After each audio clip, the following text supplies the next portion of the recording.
ഹരേ കൃഷ്ണ. ഇന്ന് ഞാൻ കണ്ണൻ്റെ ഒരു പുതിയ കഥയുമായിട്ടാണ് കേട്ടോ നിങ്ങളെ മുന്നിലേക്ക് എത്തുന്നത്.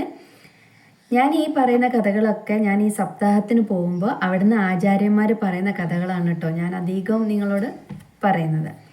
അപ്പോൾ ഇന്ന് എന്താ വെച്ചാൽ ഒരു കണ്ണനെ കണ്ട കഥയാണ് കേട്ടോ പറയുന്നത്. അപ്പോൾ ഈ കള്ളൻ ഒരു കള്ളൻ്റെ സ്വഭാവം എന്താണ്? എല്ലാം മോഷ്ടിക്കുക എന്നുള്ളതാണ്. അപ്പോൾ കള്ളൻ ഒരു ദിവസം വിചാരിച്ചു ഒരമ്പലാണ് നോട്ടിട്ടത്. അപ്പോൾ ഇന്ന് അവിടുന്ന് മോഷ്ടിക്കാം വെച്ചാൽ ഭഗവാന്റെ മേലുള്ള ആഭരണങ്ങളൊക്കെ ഉണ്ടാവുമല്ലോ, അമ്പലത്തിൽ ഭണ്ണാരം, ഇതൊക്കെ മോഷ്ടിക്കാമെന്നായിരുന്നു ഇന്ന് കള്ളൻ്റെ തീരുമാനം.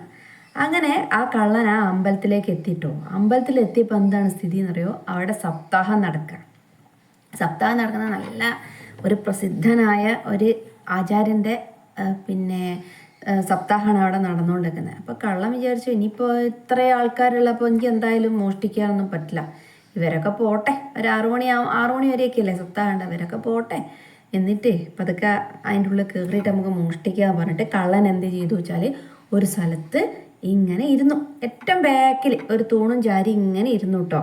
അപ്പോൾ അതിൻ്റെ ഇടയിൽ കിടക്കി കള്ളനൊന്ന് ഉറങ്ങിപ്പോയി പെട്ടെന്ന് ഉണർന്നപ്പം ഈ ആചാര്യൻ പറയുന്നത് ബാലലീലകളൊക്കെ ആയിരുന്നു കേട്ടോ. കണ്ണൻ്റെ ബാലലീലകളാണ് ആചാര്യൻ പറഞ്ഞുകൊണ്ടിരിക്കുന്നത്. അപ്പോൾ എന്തായി, അത് കേട്ടപ്പോൾ കള്ളനൊന്നിങ്ങനെ നോക്കി, ആരെ പറ്റിയിട്ട് അയാൾ പറയുന്നത്? കണ്ണൻ ഒന്നുമില്ല, ഭഗവാനും ഇല്ല, ഒന്നുമില്ല, അയാൾ മോഷ്ടിക്കുന്നത്, അന്നന്നത്തെ കാര്യം കഴിയുന്നത്, ഇത് മാത്രമാണല്ലോ ഒരു കള്ളൻ്റെ വിചാരം, അവിടെ വേറെ കാര്യങ്ങളൊന്നുമില്ല. അപ്പോൾ ഇയാൾ എന്ത് ചെയ്തു, എന്താ ഇയാൾ പറയുന്നത്? അപ്പം വർണ്ണിക്കുകയാണ് ആചാര്യൻ കണ്ണൻ്റെ ആ ഒരു മനോഹര രൂപമാണ് കേട്ടോ വർണ്ണിച്ചുകൊണ്ടിരിക്കുന്ന സമയം.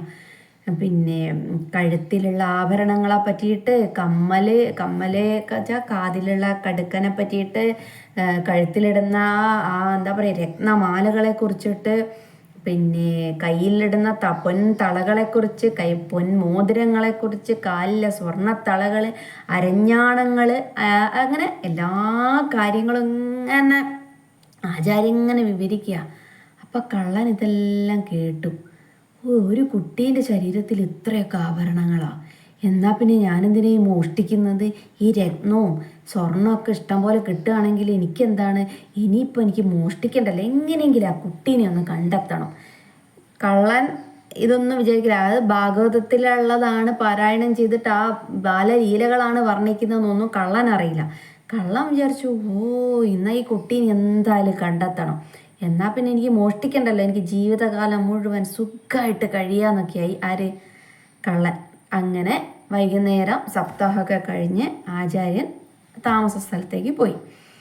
കള്ളൻ കുറച്ചു നേരം കൂടിയൊക്കെ ഇരുന്നു, രാത്രിയായിട്ട് പോവാം എന്ന് വിചാരിച്ചു. അങ്ങനെ രാത്രിയായപ്പോൾ ഇയാൾ എന്ത് ചെയ്തു പറയൂ, ഈ കുട്ടി എവിടെയുള്ളതെന്ന് കണ്ടെത്തണമല്ലോ അവർക്ക്, കള്ളനെ അത് പറഞ്ഞെന്നാക്കല്ലേ കുട്ടി എവിടെയുള്ളത് എന്ന് പറയാൻ പറ്റുള്ളൂ, അല്ലാണ്ട് വേറെ ആർക്കും അറിയില്ല.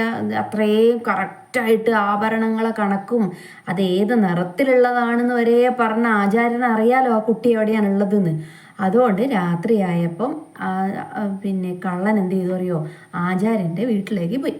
ആചാര്യൻ എന്തായല്ല അന്നത്തെ ദിവസങ്ങളൊക്കെ കഴിഞ്ഞ് നാളത്തേക്ക് ഒക്കെ ഒന്ന് നോക്കി കിടക്കാനുള്ള പുറപ്പാടാകുമ്പോൾ വാതിലിന് മുട്ടുമ്പോൾ ആരാ ഈ അങ്ങനത്തെ ഒരു സമയത്ത് വന്നത്?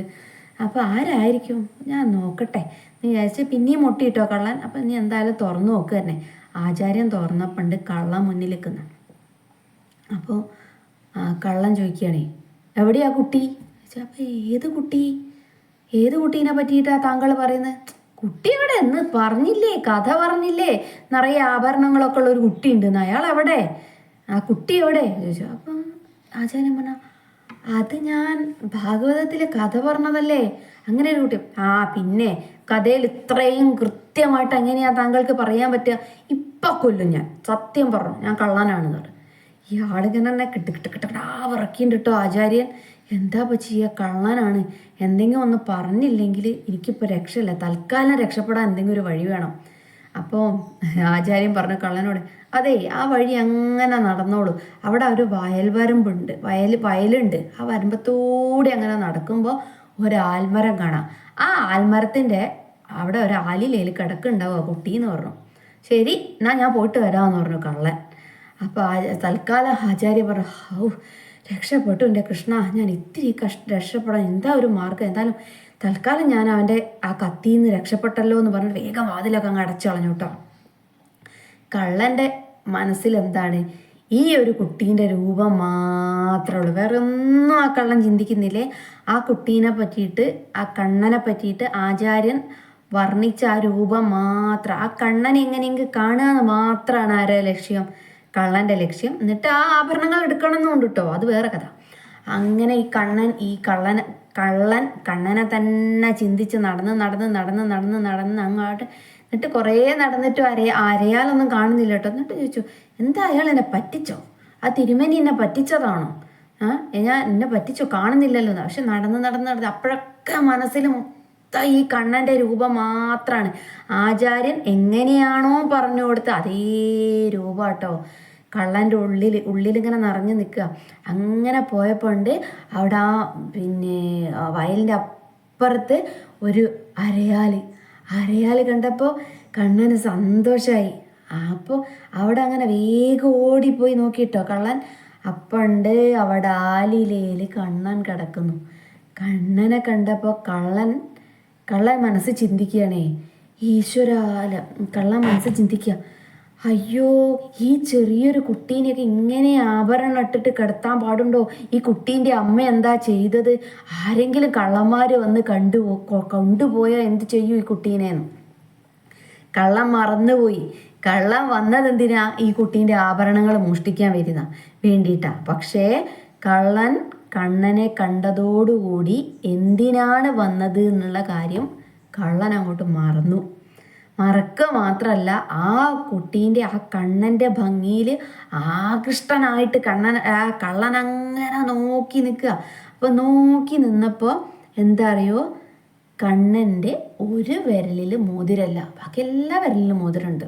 അപ്പോൾ കണ്ണങ്ങനെ ചിന്തിക്കുന്നുണ്ട് കേട്ടോ, കള്ളൻ ഇങ്ങനെ ചിന്തിക്കുന്നുണ്ട് കേട്ടോ, അയ്യോ ഈ കുട്ടീനെ എങ്ങനെ ആഭരണമൊക്കെ ഇട്ട് ഇടയ്ക്കാൻ പാടുണ്ടോ, ആരെങ്കിലും കട്ടുകൊണ്ടുപോകില്ലേ ഈ കുട്ടീനെ എന്നൊക്കെയാണ് കള്ളൻ്റെ മനസ്സിൽ. അപ്പം നോക്കുമ്പോൾ കയ്യിലും അല്ല. അപ്പോൾ കള്ളൻ എന്ത് ചെയ്തു പറയാം, കള്ളൻ്റെ കയ്യിൽ ഒരു മോതിരം എടുത്തിട്ട് ആ ഉണ്ണീൻ്റെ കയ്യിൽ അങ്ങോട്ട് ഇട്ട് കൊടുത്തു, ആ വിരലിൽ.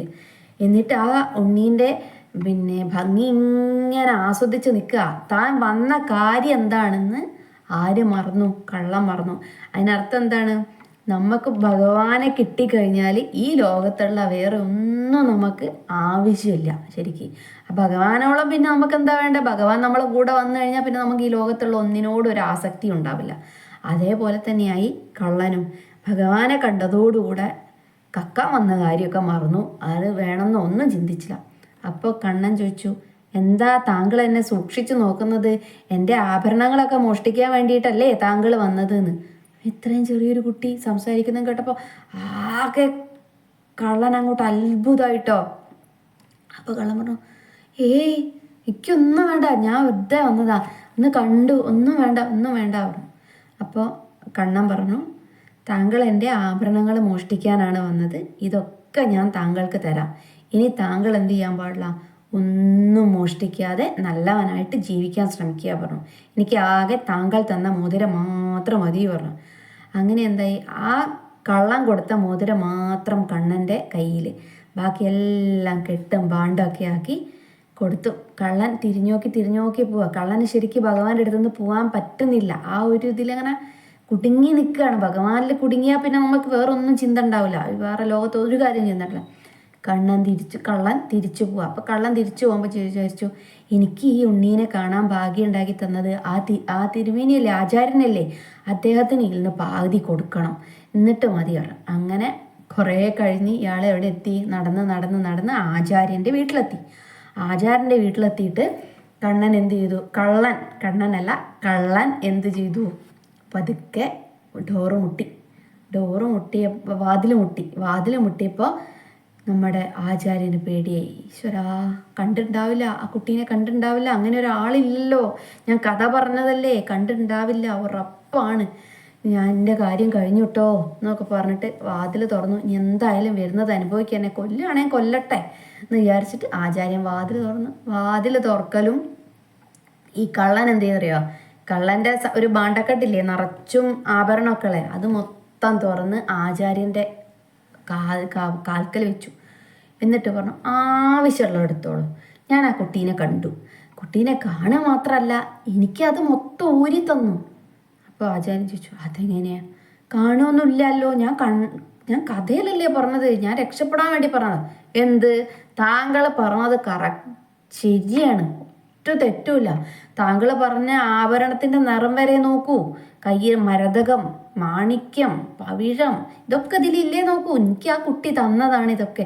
ഇതിൽ പകുതി ആരെടുത്തോളൂ, താങ്കൾ എടുത്തോളൂ എന്ന് പറഞ്ഞു. അപ്പോഴാണ് ആചാര്യൻ നോക്കിയപ്പോൾ ആചാര്യൻ എങ്ങനെയാണോ ഭഗവാനെ വർണ്ണിച്ചിരുന്നത് ആ സമയത്ത് ഭഗവാൻ അണിഞ്ഞ ആഭരണങ്ങൾ മൊത്തം ഉണ്ട് ആ ഭാണ്ഡത്തിൽ. ഒന്നും നോക്കിയില്ല. ആചാര്യൻ ആ കള്ളൻ്റെ പാദത്തിൽ അങ്ങോട്ട് സാഷ്ടാംഗം നമസ്കരിച്ചു. എന്നിട്ട് പറഞ്ഞു, ഞാൻ അങ്ങയുടെ കാലിൽ വീഴാണ്. കാരണം ഇത്രയും വർഷമായിട്ടും ഞാൻ എന്താണ് കഥകൾ പറഞ്ഞു, ഭഗവാനെ പറ്റി ഒരുപാട് കഥകൾ പറഞ്ഞു, ഒരുപാട് ശ്ലോകങ്ങൾ ചൊല്ലി ഒക്കെ ചെയ്തു. പക്ഷെ ഇന്ന് വരെ ഞാൻ ഭഗവാനെ നേരിട്ട് കണ്ടില്ല. ഞാൻ വെറും കഥയായി ഭഗവാനെ കണ്ടത്. പക്ഷെ താങ്കൾ ആ കഥ മനസ്സിൽ അങ്ങോട്ട് ഉറപ്പിച്ചപ്പോൾ ആണ് കണ്ടത്. അവിടുത്തെ പോലെ ആ ഭഗവാനെ കാണാൻ പറ്റിയ താങ്കൾ പോലെ പുണ്യം ചെയ്ത ഒരാൾ ഈ ലോകത്തില്ല എന്ന് പറഞ്ഞിട്ട് അങ്ങോട്ട് നമസ്കരിച്ചു.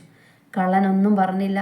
കള്ളൻ എന്തായി, ആ ഭഗവാനെ കണ്ടതോടുകൂടി അയാളുടെ ഉള്ളിലുള്ള എല്ലാ വിഷവും അങ്ങോട്ട് പോയി. അദ്ദേഹം നല്ലൊരു മനുഷ്യനായി. ആ ആഭരണമൊക്കെ വിറ്റ് കിട്ടിയ പണം കൊണ്ട് അദ്ദേഹം എന്ത് ചെയ്തു വെച്ചോ, എല്ലാവർക്കും പാവപ്പെട്ടവരെയൊക്കെ സഹായിച്ച് അയാൾ നല്ലൊരു മനുഷ്യനായിട്ട് തീർന്നു. ഇതാണ് കഥ. അപ്പോൾ നിങ്ങൾക്ക് എല്ലാവർക്കും ഇഷ്ടമായി എന്ന് വിചാരിക്കുന്നു. കുട്ടികൾക്കൊക്കെ പറഞ്ഞു കൊടുക്കണം. അപ്പോൾ എല്ലാവർക്കും നന്ദി. ഹരേ കൃഷ്ണ.